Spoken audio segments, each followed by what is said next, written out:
Hello friends, I'm here at the Chase Yard Cemetery in Jackson, Maine, USA. And this cemetery is really interesting. The more I walked of it, the more historic monuments I saw. Some of course are 20th century, but it goes all the way back to the 1820s at least. 1827 I believe it said on the front sign by the gate. It goes right uphill and you can tell there's been a lot of erosion over the years. But this burial is as recent as 2010. You got Clifton L. Kimball, 1933 to 2010. The funeral home marker, but as good a marker as any. And then all the newer burials are in the front. And it gets older as we go back. You can see some old stones right there. It's a family monument to L. Nathan White, 1803 to 1855. His wife, Emily, 1807 to 1870. Got some old ones here. Susan, wife of Isaac Coffin, died March 9, 1846, age 26. Stephen Evans, 1827. Betsy Evans died April 17, 1864, age 87 year, 1 month, 26 days. David H., son of Stephen and Betsy, who we just saw, died October 15th, 1846. Looks like 25 years. It's hard to tell because the number after the 2 is worn off.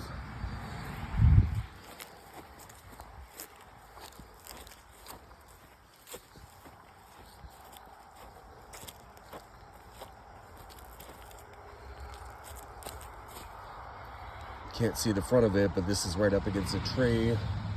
And you have, looks like some children's graves. Willie R., son of John and Sophia. James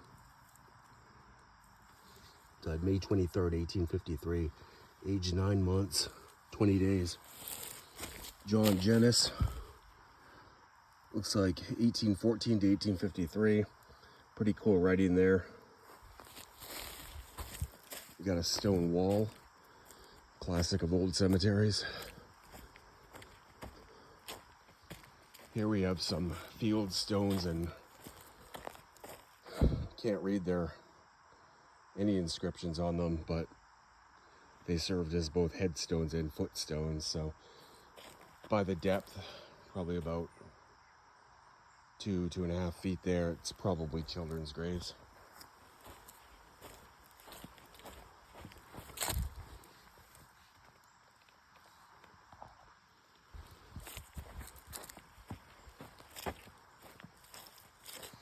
Very neat rows. I would say probably a lot of unmarked graves through here too.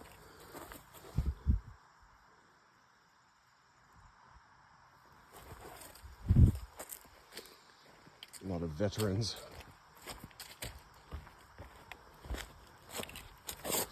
Amos Kendall, 1845. Doesn't have a death date, but safe to assume if he was born in 1845, he is no longer with us. Company A, 13th Regiment, Civil War. His wife Julia A., 1830 to 1916.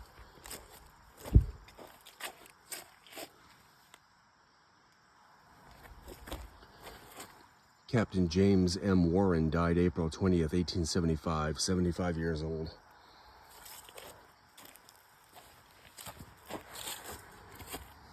Mary C., wife of Alonzo Morton. There's Alonzo, and there's their son Thomas. Some more unreadable stones.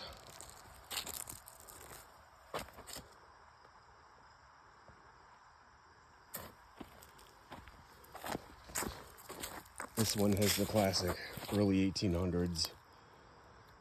3-4 feet tall, the shoulders and the head. Of course, it's face down, so I can't read the inscription. But here you have some similar ones. Sacred to the memory of Harvey Morton, who died November 22nd, 1832, 28 years. When this you see, remember me. I believe this is his mother, Hannah, wife of Thomas Morton, Esquire. Died May 16, 1846. Age 63 years, 4 months, 3 days.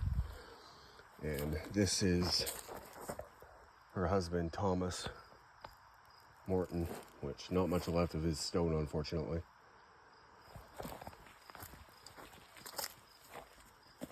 Stone wall against the back of the cemetery there. Sarah, wife of John Ames, died December 12, 1856, 67 years. That corner. Now if I look at the wall here on my left hand side of the cemetery, kind of sad. There's remnants of footstones and some headstones that are pretty much unreadable.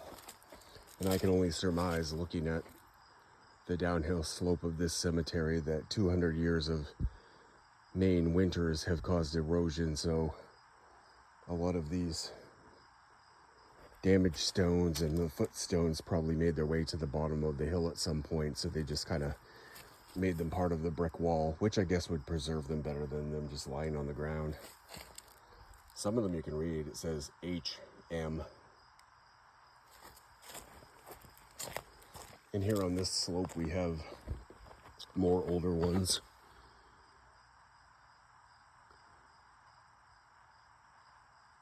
Judith, wife of Thompson Dyer.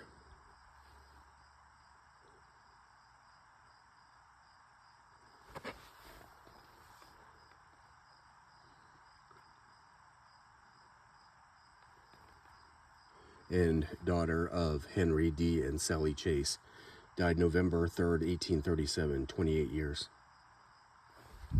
So most of these folks were either born in the late 1700s or very early 1800s. Have some more of the footstones here. JD. Looks like maybe HD. WHC. Some more footstones. Just leaning up against the rocks here. The fence.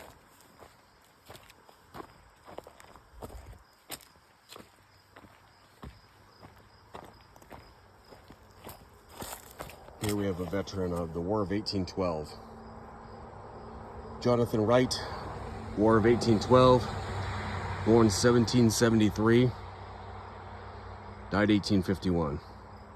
So he would have been born just before the Revolutionary War, way too young to participate, but was just old enough to participate in the War of 1812.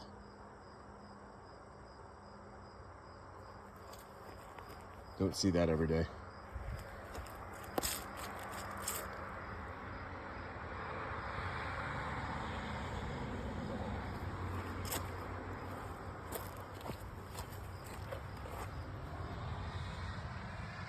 I assume that says Frederick Wright, but again, it's very worn down.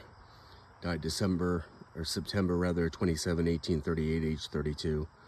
Asleep in Jesus. You can always tell the children's graves because they're about half as tall as the adult graves. Martha H., daughter of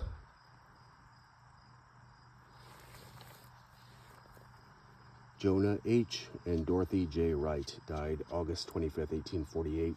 She was 1 year and 6 months old.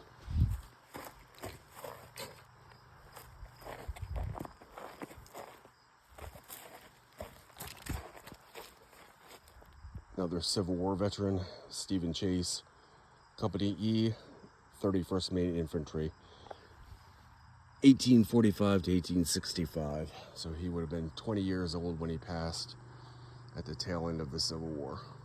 May have died in battle, I'm not sure. And he's alongside his family. This is William Chase.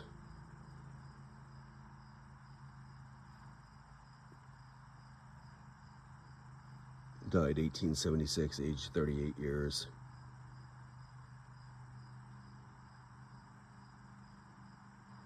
So probably a brother of Stephen, if I had to guess.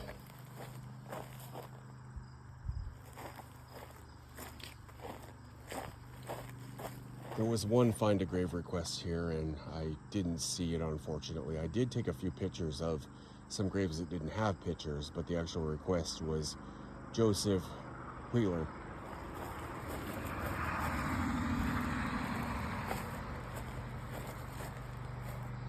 This was a 7-month-old infant, Horace F., son of Chandler and Hannah White. Died May 11, 1850, age 7 months.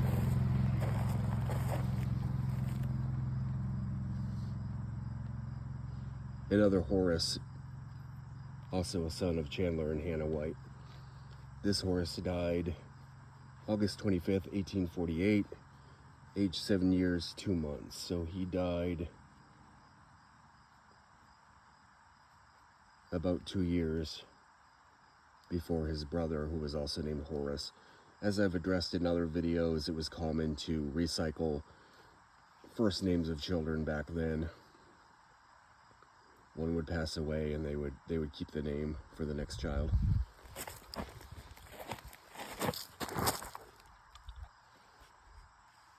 It appears that their dad, the Horace's dad, may have been married more than once, because the mother of both Horaces was Hannah, and this says Byron P., son of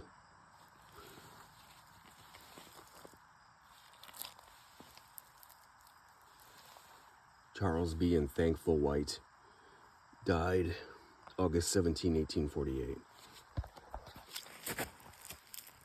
And actually, my mistake. The Horaces were the son of Chandler and Hannah White. Byron was the son of Charles and Thankful White, so it is a different couple. And more children here. So William, son of Charles B. and Thankful White, died July 1st of 1842, age 14 months. Another William White, but this one is also of a different mother and father. So William V., son of Abiathar and Abby White, died April 1st, 1835, age 20. And there's his mother, Abby B., and Abiathar White, the father of William, husband of Abby. So I'm almost back down the other side. Lucy, wife of Thompson Dyer, she died 1888, born 1808.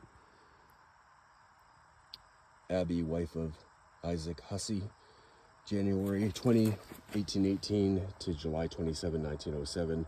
So here, as we go back down the hill, we get into the later burials, early 1900s, late 1800s.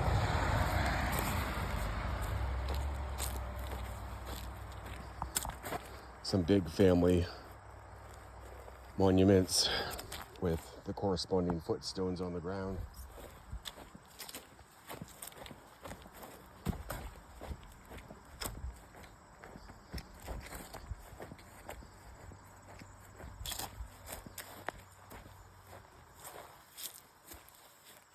And there's your more modern stones back at the foot of the hill. Naomi Kitchen, 1857 to 1910, Asleep in Jesus. So there you have it, folks.